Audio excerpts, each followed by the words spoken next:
Sa dami na nagtanong sa akin noon at ngayon kung ano daw ang pinakamagandang gagamitin na software about editing and other graphic aspects, ang lagi kong sagot dyan is Adobe Photoshop.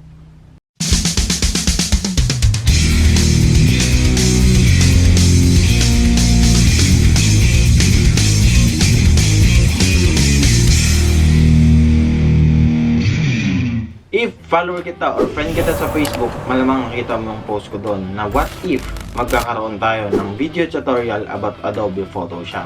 Yes, I posted it last January 2 pa. Malamang may magre-react dyan, hindi ko naman kailangan yan. Iaanin ko naman yan. Hindi ko naman alam gawin yan. Well, in this video, iisa-isahin natin kung ano ba ang capabilities ng software na to. Pero bago ko sa inyo sabihin yung mga reasons na yan, let me give you a quick history patungkol sa aking background about Adobe Photoshop. Kung paano ako nagsimula. So, yung unang ginamit ko is yung PixArt. Ang naalala ko pa lang sa PixArt kung kailan ko yung nagamit is during pandemic. And then, doon ko nalaman yung mga basic editing such as cutting, sa fonts, ang mga fonts na dapat gamitin. And then, after nun, yung PixArt pala is mobile lang yan since wala pa naman akong laptop or PC na nagagamit noon. So, taste lang muna ako doon sa mobile lang. At pahabol ko din pala, pwede din pala si Snapseed if sa cellphone ka mag-edit like flyers, mga ganon, cutting sa background, enhancing sa mga photo, pwede si Snapseed. Disclaimer lang yung mga nababanggit natin na brand dito or apps is hindi to sponsored.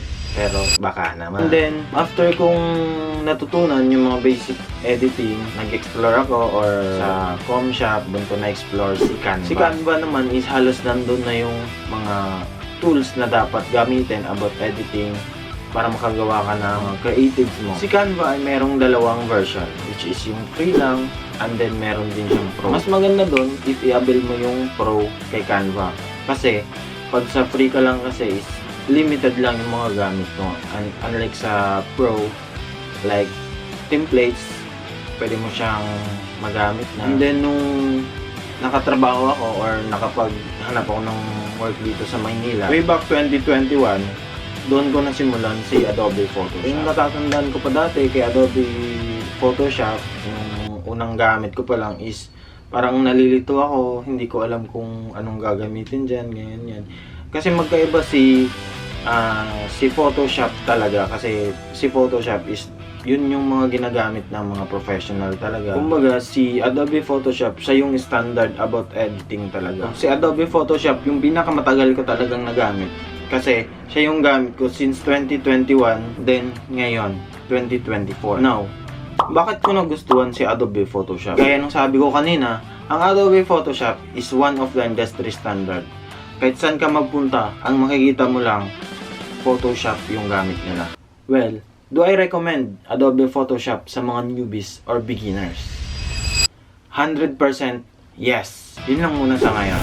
Kasi gusto ko lang naman sagutin yung mga katanungan about kung sino or ano yung software na pinakamagandang gamitin about photo edit. Guys, abang-abang kayo about paano natin i-download or i-install si Adobe Photoshop for free.